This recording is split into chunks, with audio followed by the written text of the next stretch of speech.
এক এগারো কোনো স্বয়ংক্রিয় ঘটনা নয়, বিভিন্ন ঘটনার পরিপ্রেক্ষিতে একটা গোষ্ঠী সুযোগ নিয়ে এটা ঘটাতে একসময় বাধ্য করে, একসময় প্ররোচিত করে। আমরা আমাদের জায়গা থেকে মনে করি খুব স্বাভাবিকভাবেই রাজনীতির মাঠে পক্ষে বিপক্ষে কথা থাকবে যে কোনো বিষয়ে, এটাই সৌন্দর্য। একটু আগে যেমন তিনি বললেন যে এই যে কোনো বিষয়ের পক্ষে বিপক্ষে মতামত, এটাই ডেমোক্রেসির চর্চা।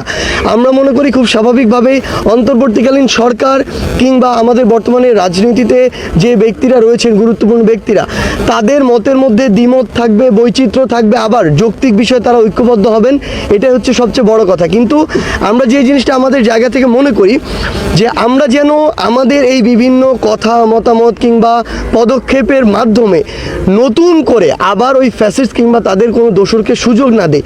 তারা তো চাইবে আমাদের ঐক্যের ফাটল ঘটাতে।